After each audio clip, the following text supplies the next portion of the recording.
This programme was produced at and first aired on MPR, Manawatu People's Radio, with support from New Zealand On Air. Ka pai Irarangi Tamotu, MPR.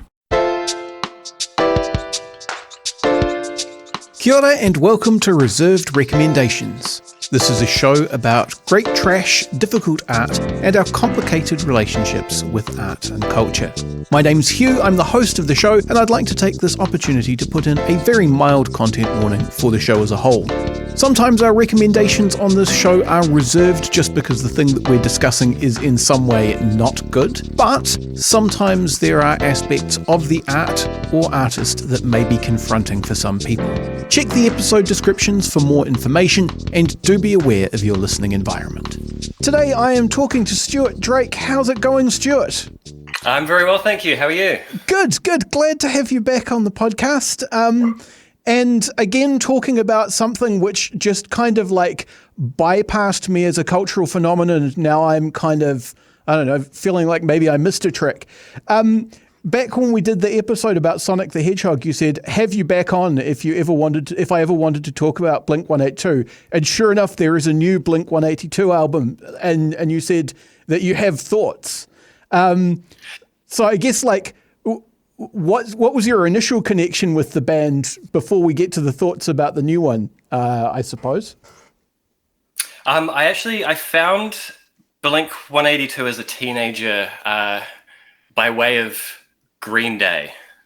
Yeah, that seemed to me like the axis that you would get into them through, like not you, like the royal you, if you like, but like they seemed to me like a band that had kind of benefited from the wake of Green Day, if you like.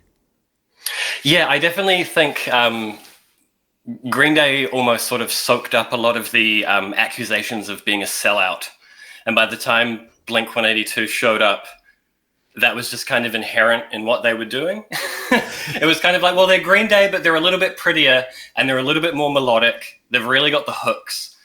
They're willing to be a little bit more self-deprecating.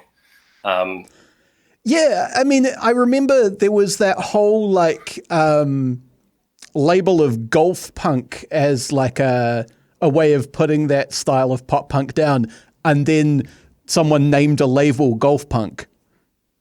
Yeah, that always happens, I guess. Yeah, you can't really use it as an insult anymore when they just wear it as a label. Yeah. So, I mean, given that there is Green Day, and I think like if you have the remotest interest in pop punk, then Green Day are kind of undeniable, particularly early Green Day. Like what was the extra thing that got you interested in Blink-182? Well, I think it's interesting that you say you think it bypassed you, because I think it all probably should have bypassed me, because by the time I discovered it, Blink had just broken up for the first time. They've done that a couple of times. I'm sure we can get into that. But for me, I was in high school when American Idiot was released, which was kind of Green Day when they re-entered the pop culture as kind of an act to kind of be taken seriously as a record seller. And so I got quite into that album and kind of into that. Well, that was when my friends and I discovered, oh, you can play 2 strings at a time on the guitar in the same shape anywhere on the guitar, and you can play or write anything. Yeah, that discovery is magic, right? Like, yeah, I remember. So for comparison, I was at high school for Dookie. And I was like, what I was learning when I was learning to play the guitar was like Nirvana songs, because Kurt had just died and they were just having like the post-Kurt death, like extra bump that happened. And the thing about Nirvana, and I'm sure it's true of Green Day as well, although I didn't learn as many of their songs, is that the chord choices seem weird if you look at them as chord choices. But if you look at them as hand positions on a guitar, they make perfect sense, because they're all like, the classic grunge thing is like play the A shape chord and then the E shape chord, like 1 fret, like you change which chord thing and move by 1 fret, and then you move a number of frets and repeat the pattern.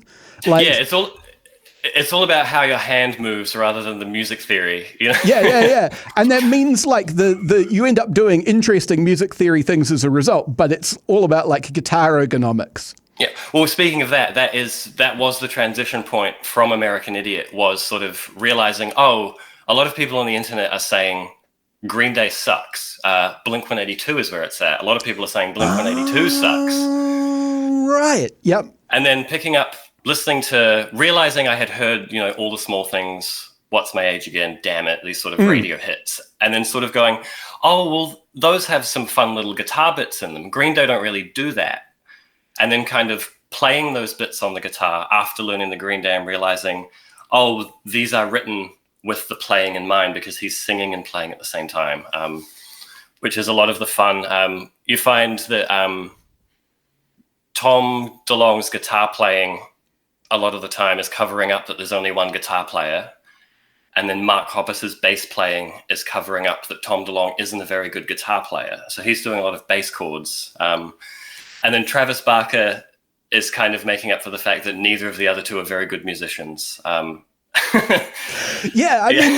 like, Travis Barker's fascinating, right? Because he is kind of a mutant. Like, he's just one of these freakishly good musicians. And so in some ways, it's quite weird that the field that he chose to be such a ridiculously, insanely precise and tight drummer in was like pop punk. Well, something I've actually noticed since this new album has come out is a lot of reaction videos on YouTube from like metalheads and grunge people, and all of them comment on the drums and kind of go, Travis Barker, my boy, love that boy Travis. So it is almost like he could have had a completely different path, but instead he has chosen to produce Machine Gun Kelly records and be in Blink-182. Look, he's made approximately $73 million. He's done incredibly well for himself playing in a pop punk band, and who is anyone to hold that against anyone? But I do find it fascinating the way that his joining the band kind of hits it like a bus, you know? It is, yeah. I think it's sort of the previous drummer was either fired or quit, depending on who you ask. But I definitely do err on the side of them thinking. I mean, they wrote a song which the subtext of is, "We fired you because you suck and you're a drunk. Sucks to be you." Exactly. So I think people who like to pretend that they never did that, pretend that he quit. That's. But I do think it was almost a conscious choice of this guy's got something. Whether it is just the X factor, we kind of need this guy in the band. There's the famous story that he learned their set in half an hour. And it's an hour-long set, so you sort of. I mean, you can. I think like one really sharp, tight musician can give the rest of the band license to be loose in some ways. Yes. Like, I don't think, to give a classic rock example, I don't think Keith Richards would work as well in the Rolling Stones if he hadn't have had Charlie Watts to just be kind of metronomic. Yes. So that Keith has something to flop around off of, if you see what I mean.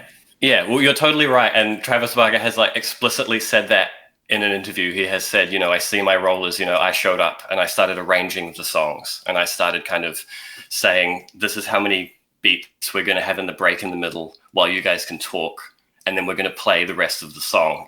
He was kind of like in that role, kind of going like, yeah, I'll keep time so you guys can take off your guitar and roll around if you want, Yeah, and this is how much time you have to do that. Yeah, exactly. This is how long the set is, and this is how many songs we have to play. Yeah. I mean, there's a guy, he's a blues player, mostly based in Dunedin. He's called King Leo. He's an American guy who played with a lot of blues guys when he was a teenager and then came over here and I think worked as a psychiatrist as well as being a blues musician. And he said to me at one point, Hugh, the thing you have to understand is every band needs it needs one, but only one fascist. Yes, yeah. Someone's got to keep you following the rules. Yeah. You can't have two of them or you'll end up with like a late period Pink Floyd situation. But, Yeah, interestingly, I do think that's a bit of what broke up the band. I think a couple of the times is that I do think that, so there's the three of them, Travis, Mark and Tom. And I do think Tom is the wild card that kind of periodically has to get kicked out or quit the band. And I do think he felt like he was being held to account by two fascists, if you will, in this case. And then it's up for debate whether he was being a bit of a loose cannon and whether he really knew that aliens were out there and is now validated, or whether whether there's more to it than that. So. Just to return to the music, I suppose. Yeah. You made the point that the band is kind of like, in some ways, it's Travis Barker making space for these two other guys who are not really that good musicians, and I think one of my kind of pet rants that I have is the idea that people get particularly men of a particular age, get very hung up on the idea of a good performance or a good skill set or a good guitar tone or something like that. And I think it's much more important to have the right guitar tone or the right performance for the moment. And I think listening to Blink-182, you were talking about how the parts kind of fill for what might otherwise be deficiencies, but they do that really effectively. That little guitar lead thing that leads into Damn It lives in my head forever. And it's the simplest little, really stupid little lead, but it's the perfect thing, and it is now buried into my brain and I will never get it out. And it's been that way since I heard that song on the radio in 1990, whenever it came out. Yeah, well, Tom DeLonge describes it as nursery rhymes. He says we were basically writing nursery rhymes. There were three notes a lot of the time, and it was kind of just going up and down those three notes because we didn't know any better. And then we'd send the song out, and then kind of, the critics would point that out and we'd go, oh, I guess. But I do think that's a very good point, and sort of Blink are a good example of kind of the antithesis of that thinking, where so the way I would describe it is I don't necessarily think Tom and Mark are good musicians, but I like their taste. And then I do think Travis Barker is a good musician, but I am not necessarily a fan of his taste. And then there's an interesting push and pull between those things. Yeah, no, that's a really fascinating point, right? Because there's a guy who shall remain nameless because he doesn't deserve any harm to come to him. He's a perfectly harmless guy. But I went to school with him, and he was one of these frustrating people who could pick up anything, absolutely anything, and if you give him half an hour, he can give you a tune on it. And if you give him a couple of hours, he could give you a really good tune on it. But the peak of music for him was Lady in Red by Krista Berg. That was nothing was better. And so that was his entire taste. And it was so weird to have that incredible level of competence and an incredible level of talent, but just such strange bad taste. Yeah, and then I think with Blink-182, there's also this sort of fascinating thing where they've dedicated themselves to being quite good at kind of a thing that is a bit silly and pointless. Tom DeLonge is famous for being very good at playing riffs while downstroking only with his guitar pick. And you watch videos of him from 1994, 1995, and it is really impressive guitar playing. And he is playing a riff that would be much easier to play if he was stroking up and down. But at the end of the day, you think, why not play doing up and down strokes? I don't know why you have done this. Yeah, because if you think about a band like the Ramones, they became very like, no, this is a hit formula. We do this way, and we are really explicit about we only do it this way. And because they had to change members in because people kept dying of drug overdoses, but like they would bring them in and coach them, and this is how you stand. You only play this way. But Blink-182, like, it doesn't have that kind of membership turnover, and it doesn't really have that kind of explicit philosophy. It's just he's really committed to that being the style. Yeah. And then, Travis Barker is a very, very technically impressive drummer. But a lot of the time, his drumming has been described as sounding like loading a dishwasher, because he just kind of plays every drum as much as he can play every drum. And that isn't necessarily the best practice, but it does appeal to, like the aforementioned like metalheads who kind of really respect that technicality and kind of who tune recordings to kind of be to every beat, which is something Travis now does with his productions. So there is an odd crossover there. It's really interesting. The other thing that I was really quite surprised by is my mental image of Blink-182 was like quite scatological and like stupid on purpose. But what I did to prepare for this conversation was basically went to Spotify and put on the This Is Blink-182 playlist on random. So I got like whatever album, tracks from whatever albums served to me in whatever order. And overwhelmingly, it's quite vulnerable. Like a lot of it's songs about feeling like insecure and like people aren't taking you seriously. And it's definitely really teenage stuff, but it's a lot more of the kind of sad teenage mindset that I would have been into if I'd been the right age for them than I had kind of assumed. Yeah, so interestingly, like one of my favorite things to say is that Dude Ranch by Blink-182 is an emo album.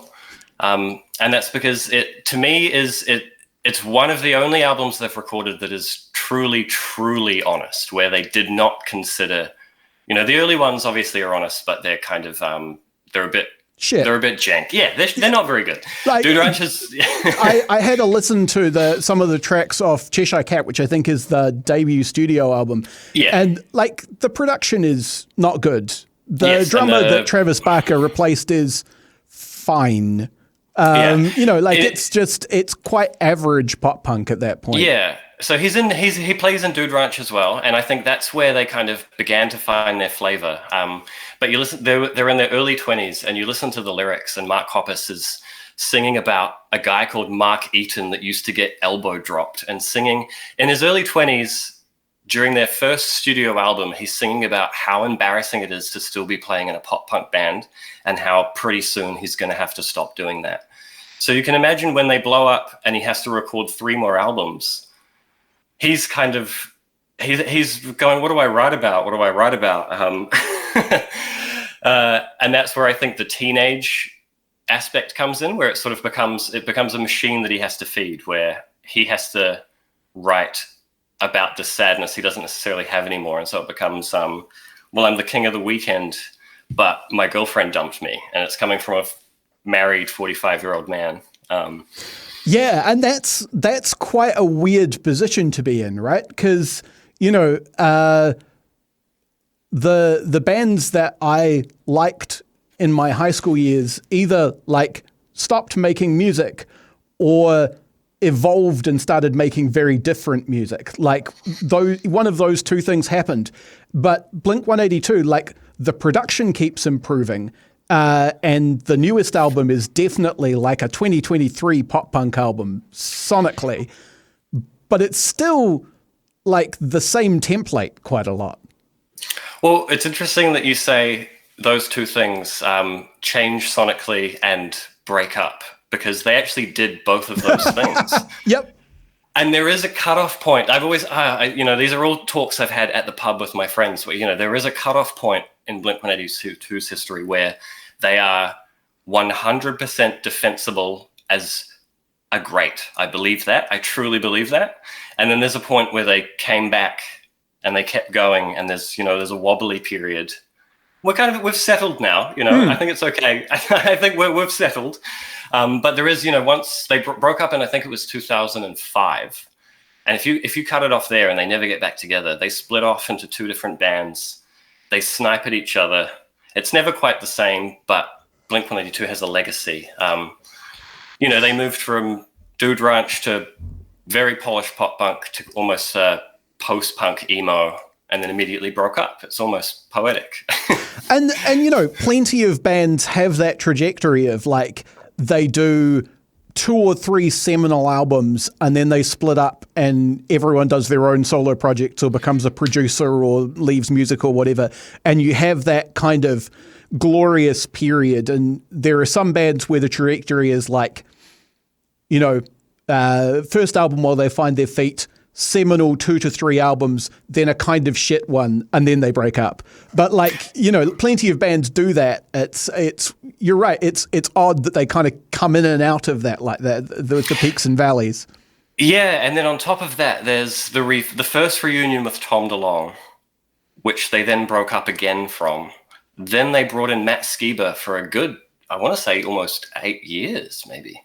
Oh no, that's too long. Maybe 6 years. And then they essentially unceremoniously threw him to the curb and brought Tom DeLonge back when he was ready. So, yeah, kind of a storied history there. And not one, again, like if you are listening to the This Is Blink-182 playlist, it is one of those things where, as somebody who likes them a lot, but has a very curated playlist of what I consider good, you kind of put your head in your hands and you go, oh no, I hope you didn't hear that one.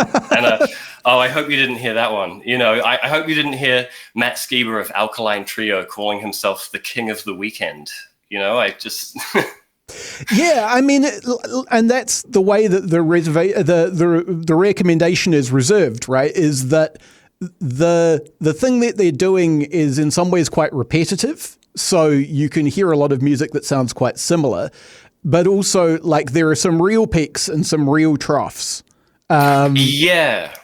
And I would say that golden period they have, it's arguable whether it's 3 or 4 albums. I would say it's 3 with kind of you skip one in the middle, but that's a controversial. We'll say it's 4. And then there's kind of a period where if you really, really like it, you can listen to the rest. And then luckily, we've landed in a place now where I don't think there's anything terribly offensive in what they're doing now. Yeah, I mean, that is what prompted this conversation. And so it comes now to ask, like, what do you reckon about the new Blink-182 album? I, listening to it, found it interesting the way that it seemed like they were finally trying to it was a dual thing again, right? They seemed like they were finally writing their age in terms of lyrical content and themes and things, but sonically they were still doing more or less the same thing as ever. Yeah, I think that's a very fair assessment, and I think it's as good a Blink-182 album as you could sensibly expect in 2023, is what I think. I think the elephant in the room is that Mark Hoppus, the bass player, had cancer, and I do think that for a long time I personally thought that that would just be the end of it, and he was done for, and they would never get back together, and that was that. And so it is just kind of best case scenario that parasocially it is sort of like, oh, these people are best friends again. And then on top of that, I do get the sense that they're quite aware that they have a storied history. Before the album came out, they released a 1-hour Zane Lowe interview where he asks them about every album chronologically, and they go through the history and talk about the breakup. So they're very aware. And the album is almost about that. Yeah, I was going to say, they address that quite explicitly. It's the song One More Time, right? They talk about, like, this is all the shit that we did, and some of it was to each other, and some of it wasn't great. Yeah. The opening track, Anthem Part 3, which is even named after previous tracks in their discography, explicitly has Tom DeLonge sing My Old Shit Ends Here Tonight. And it is about it is a classic. That they have two vocalists, Tom and Mark, and they classically trade vocals a lot of the time during their peak. It's what we loved. And they trade vocals classically, and it is essentially Tom singing lyrics about it's great that we're back in the band, and Mark singing lyrics about having cancer, which as far as wanting them to just kind of write about something honestly, it's about the best you could hope for. These are things that are happening to them, and they're writing about them in a way that... And I mean, like, being in this band has cost them, including Travis Barker, like the person who kind of seems like the least human musician of them. Like, he basically blew up his leg drumming for them, if I remember the Wikipedia article I read correctly. Yeah, well, and he's also had... he was in a plane crash with a DJ friend of his who they both survived, but he was badly burned. He didn't fly for, I think, over a decade. His DJ friend in the fallout of that died of a drug overdose. Blink-182 reformed in the wake of that the first time and recorded an underwhelming album and then broke up again. So then they were sort of hit by more tragedy when obviously Mark Hoppus was diagnosed with cancer, etc. So yeah, and then Travis has again and again injured himself working for them. I think he is quite reckless in what he does. He's constantly posting Instagram posts of a bloodied hand and kind of a splint on his finger, which he's drumming with, So, but yeah, it has cost them, if you will. Yeah. All right, I'm talking to Stuart Drake about the band Blink-182 and in particular just now their most recent album, which is called One More Time. It is time for us now to take a brief break, and we will be back right after this. Support this show and others like it by giving a donation. For more information, go to www.mpr.nz/donate. And we're back. You're listening to Reserved Recommendations. This is a radio show and podcast from Manawatu People's Radio, made with the support of New Zealand On Air, so cheers for that, guys. Today I'm talking to Stuart Drake about the band Blink-182. We were just talking about the new album. So I featured a track. I do a featured tracks podcast for this radio station as well, and the track that I featured from Blink-182 was Terrified, which it was just it was the one that felt like it was embodying the thing that I really like when they do, which I suppose is the more vulnerable thing where they take a break from downstrokes and do a little bit of fingerpicky stuff before it gets loud. If you wanted to reduce it to its most basic kind of bits, I guess.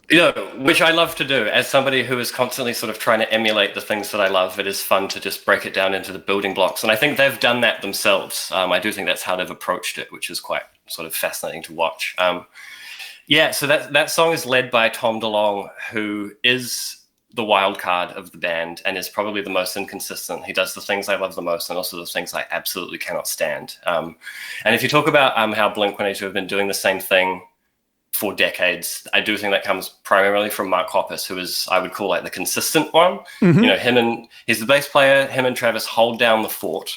They kept it going while Tom DeLonge went off somewhere else, And he's the one that's responsible for the tracks sort of Other Side and Bad News on the album, if you remember them, if you've heard the album all the way through, that are just kind of your classic. You listen to it and you just go, well, that's just rock and roll. Mm. And you kind of a couple of days later, you are going, and he wrote the riff to Damn It. He's responsible for so he brings that. Which you have now just replayed in the ears of every listener who has ever heard Damn It. They have all got that now. There's no escaping it. Yeah. Well, Tom DeLonge is welcome for those royalties. Yeah, that's it's just such a fundamentally perfect earworm. It's interesting. Again, I think how vulnerable that they're able to be within that structure, which seems quite, I don't know, for want of a better word, kind of macho. Yeah, well, I think it is sort of something that has to be addressed, is that there is kind of a vibe in the early days that it was kind of a very much like we're running around naked in our video. But I do think in their eyes, they were attempting to skewer it a little bit, and it was misinterpreted for the most part, I think. Because I think the idea for them was, we'll run around naked because, look, it's us, this is silly. And then I think the way it was taken by the mainstream was, we're running around naked because look at these three hot guys. And it also, like, and this is not really their fault because this is the rest of the culture doing stuff in parallel, but it's sort of intersected with things like the rise of Jackass. Like, you know, it seemed, if you didn't look at it in detail, it seemed like it was kind of adjacent to that, like, bros being dudes running around hitting each other with shit kind of movement that was going on. Yeah, well, it's interesting that I do think, you know, that vulnerability within that context, that has kind of influenced a lot of sort of more modern emo bands, sort of contemporary stuff like Modern Baseball and bands like that. A lot of them, one of their primary influences they credit is Blink-182. And then you listen to their lyrics and it's basically, God, I'm so sad and I can't stop drinking, you know? So there is a through line there. And I guess that was maybe something that was appealing to me as opposed to Green Day. I didn't necessarily get that from Green Day, where I did get that from, you know, Tom DeLonge. He was willing to say, man, it sucks when people are mean to you in class. Yeah, no, absolutely. And like, I think you could draw a line from Blink-182 to like The Killers or something like that as well. You could probably make a convincing argument that if you waved a magic wand and erased Blink-182, you would not end up with Mr. Brightside. Well, I think that's the thing, is something I love about Blink, and something that is important to me, is that intersection of the silly and the serious. Like, and Blink are one of those bands that, you know, they chose to do something that is quite silly, really, but they've done it very well. And, you know, they had this producer who I'd love to talk about called Jerry Finn, who took it very seriously. Is the same way that, you know, you have very good technical artists working on a Sonic the Hedgehog movie, something like that. And I do kind of think, to me, there isn't a lot of, you know, nobody will like this, but there isn't a lot of difference between a band like Blink-182 and a band like the Smashing Pumpkins. They are the same thing to me. I love both bands equally, and I don't think one is more artistically serious than the other. But I do think one has chosen to be a little sillier, if you will. Yeah, no, I get that. I get that. And you know, like, someone was making a joke on social media the other day about flashing back to the 90s, and my contribution to that joke was, oh, holy shit, I remember people liking Billy Corgan. Which I don't think like anyone from Blink-182 has seriously blackened their copybook in quite that way. Not quite. No, like, you have to be a particular kind of serious to start doing the weird shit that Billy Corgan did. Do you want to talk about that producer then? Because, like, you mentioned him and he comes up in articles and things, but he's not someone who I'm so familiar with. So I'm really interested in your take on his contribution. Yeah, so his name is Jerry Finn. He unfortunately has passed, the late, great Jerry Finn. He was a record producer who did primarily work in pop punk, which I thought was really interesting because he is talking about that intersection. He's primarily, you know, one of those real gearhead performance guys. You know, he would have fit in well with a real metal band that, you know, any kind of genre. He would have fit in with any band that really wanted to take it seriously. But he was in the room with Tom DeLonge saying, no, it's don't waste your time on me. You're all, you know, sitting there going, you're going to get it right and you're going to do it again. And he's going, we're not going to use autotune. You're going to perform it correctly. And we're going to spend 3 days working on your guitar tone for this riff that has 3 notes in it, which I kind of love, and is kind of how I would love to approach things myself. You know, I think the things I do, I just kind of, I'm not technically trained in a lot. I like to kind of finger paint at things, but I like to take it very seriously. Yeah, I mean, but from an audio engineer's perspective, what you're doing when you do that is that you're like creating zones that things can live in, right? So, I mean, getting your vocalist to nail the notes is just like, please sing the song properly. But when you're thinking about like maybe you are only playing 3 notes, but we're going to really nail this guitar tone, what you're talking about is like, well, let's make it play nicely with the bass tone that we have and the drum sound that Travis is getting, because like, as you mentioned, Travis, you know, has a reputation for hitting everything all at once and, you know, being a kind of busy, complicated drummer for these very simple songs. So you need to make space for that, right? If you just let the guitars be a big wall across the whole frequency spectrum, you're not going to be able to hear anything. The bass is going to fight with it. You won't be able to hear the drums. So it does make sense that you would really want to, because everything's so simple, you would really want to dial everything in and make it sit in relation to everything else. Yeah, well, interestingly, I do think one of the problems with Blink-182 now is that they don't have him to tell Travis not to play so busily. I do think he spent a lot of time convincing them where their strengths were and how they should use them. And I do think anybody who wants to sort of tell what Jerry Finn is about is, I would say, listen to Dude Ranch, any track from that, and then listen to any track from, say, Enema of the State or Blink-182's Untitled album from 2003. And it is night and day. The latter two were Jerry Finn. And I would challenge anybody to listen to those albums and sonically find anything to complain about. You can say what you will about their taste, their songwriting. You know, I'll be the first to take that arrow straight to the heart. But that production, it really is immaculate. It honestly is quite impressive. And then he really did elevate them, I think.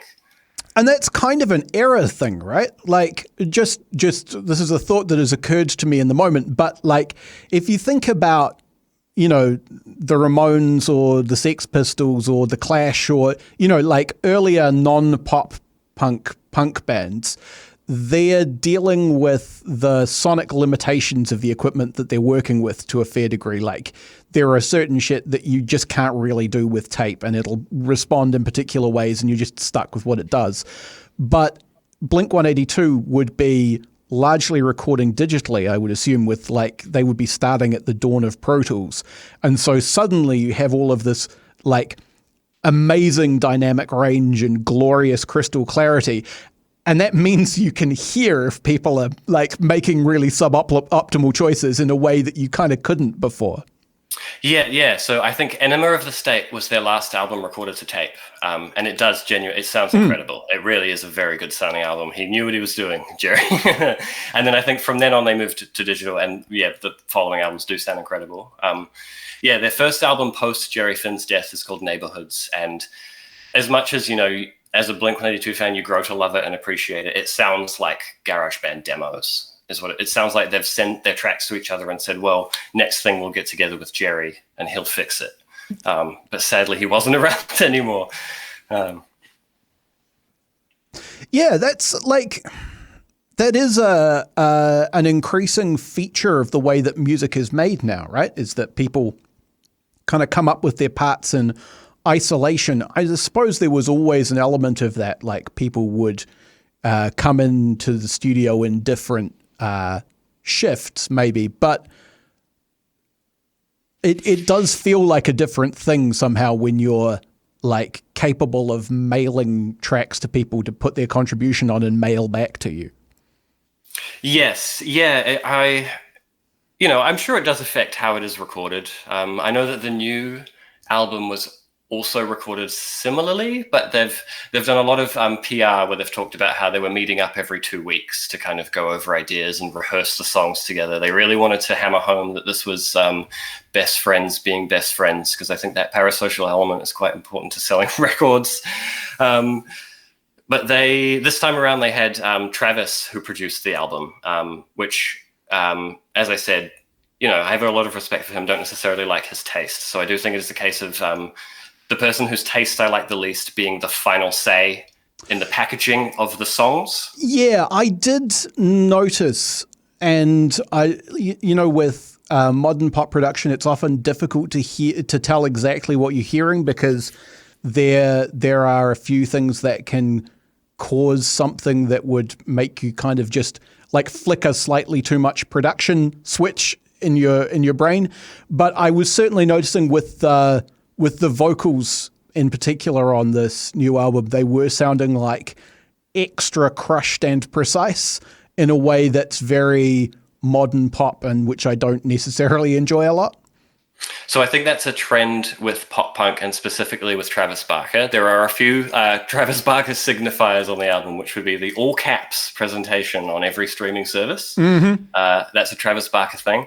Every song being absolutely brick-walled to oblivion. I cannot overstate. It is a loud fucking album. It really is. Like, you will hear it when it pops out your streaming service or off the radio at you. There are claims online that the album has been replaced on streaming services with a new mix several times due to complaints. So we'll see. I don't know if that is true or not. The claims are that the drums were quietened after complaints.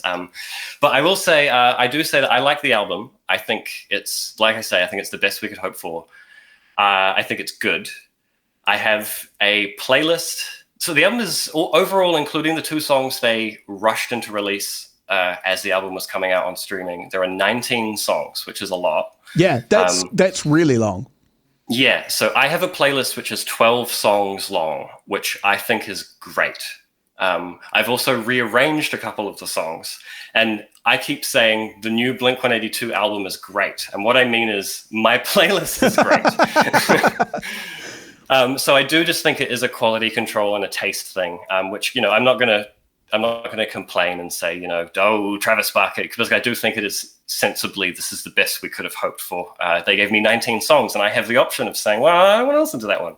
No, and more than ever, right? Like, releases to a certain extent mirror the way that the media in which they're released kind of operate. Are you familiar with Aphex Twin?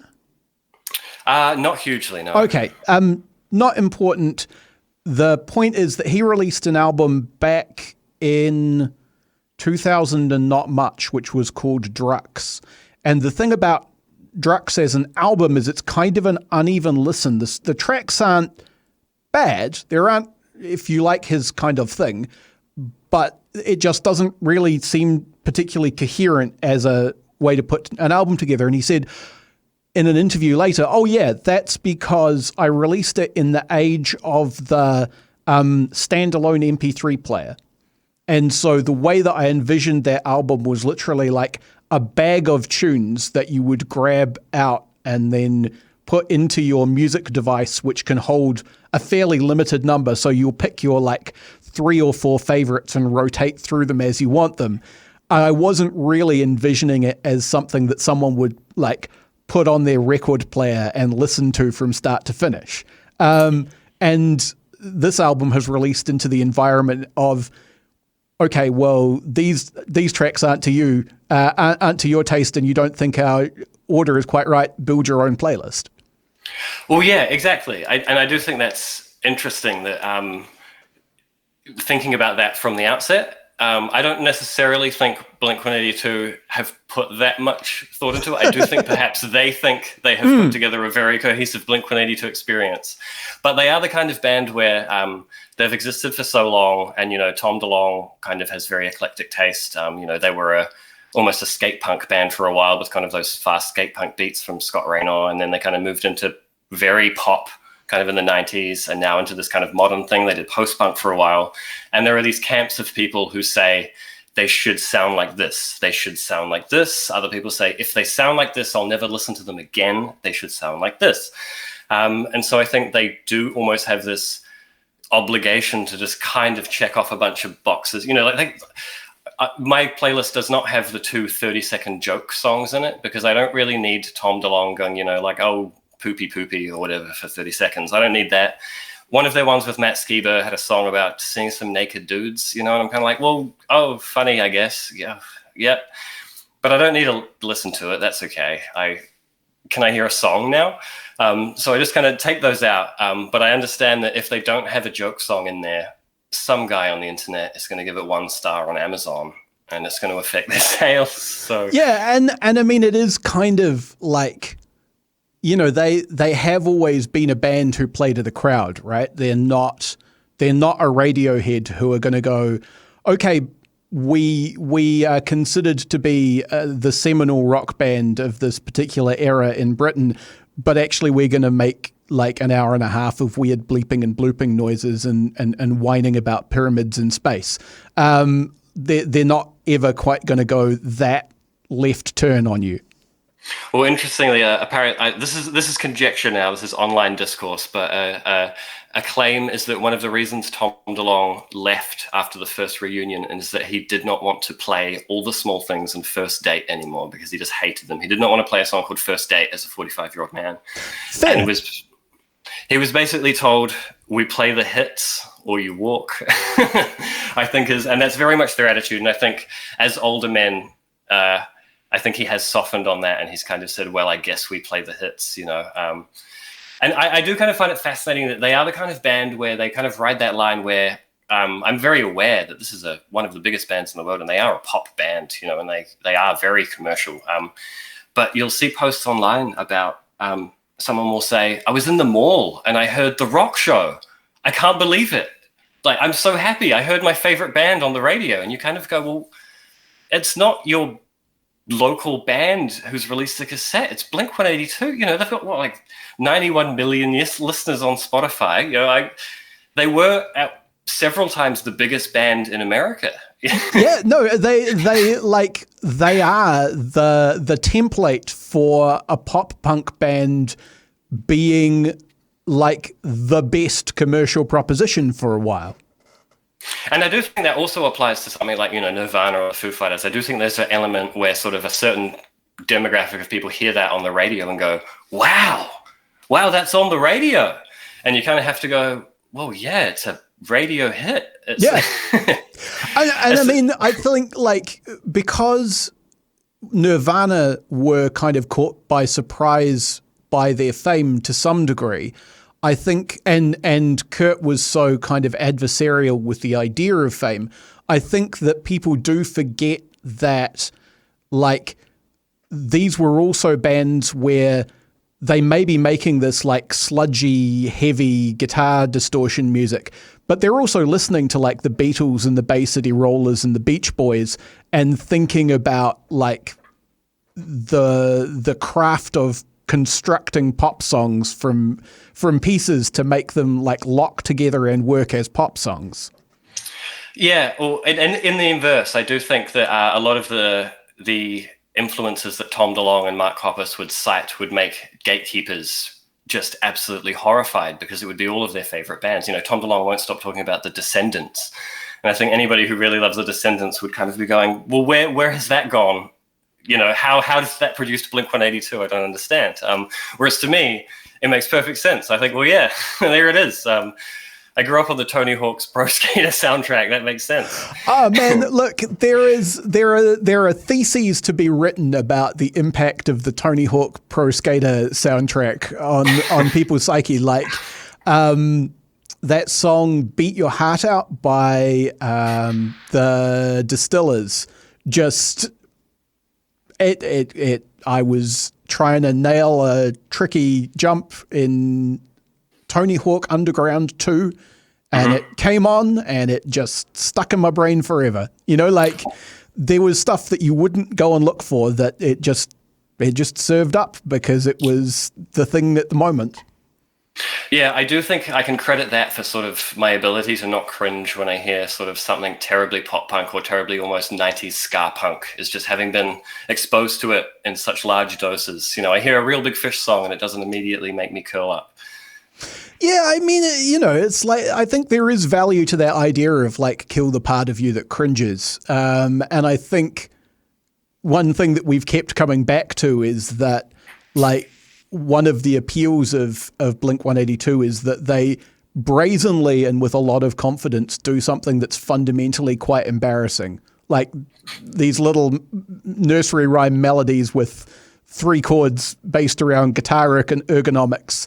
And we're just going to do it like loud and with confidence. Yeah, and then like we've said for a moment there, there's a photo I love sharing around, which is Mark Hoppus on a red carpet event for MTV with his hand around Beyonce's hips. You know, there was a time where what they were doing and what Beyonce was doing were on equal footing, and the world just kind of watched this happen. We all let it happen. Yeah, no one prevented Blink-182, so it is everybody's fault.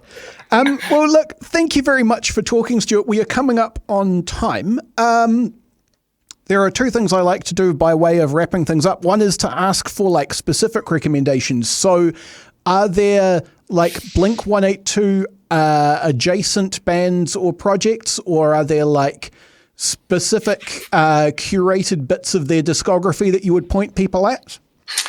With Blink-182, I'd recommend Dude Ranch, the album, calling it an emo album, with the caveat that it does have a couple of quote-unquote skits on it.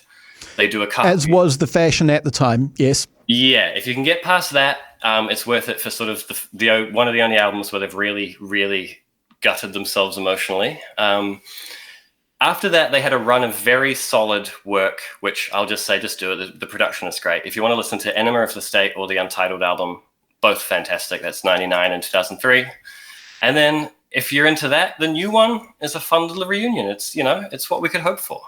Yeah, I think that new one is, like you say, it's the best case scenario for a band with this kind of pedigree and these kinds of personalities coming together, trying to reckon with being old guys all of a sudden.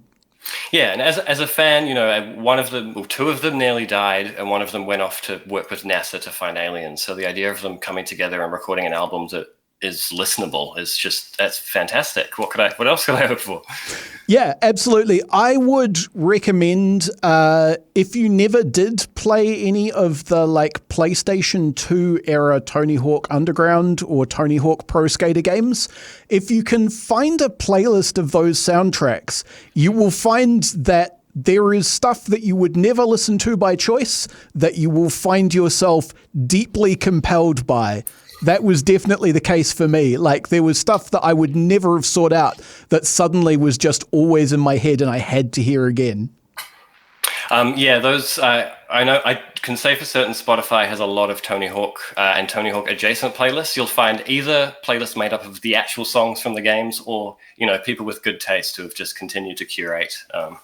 Yeah, and I think, like, with the, like, late 90s, early aughts pop punk, curation is really the name of the game, because Green Day opened a door, Blink-182 came through it and made just the most money, and then there were like 500 million bands who all wanted to do that thing, and many of them recorded one good song.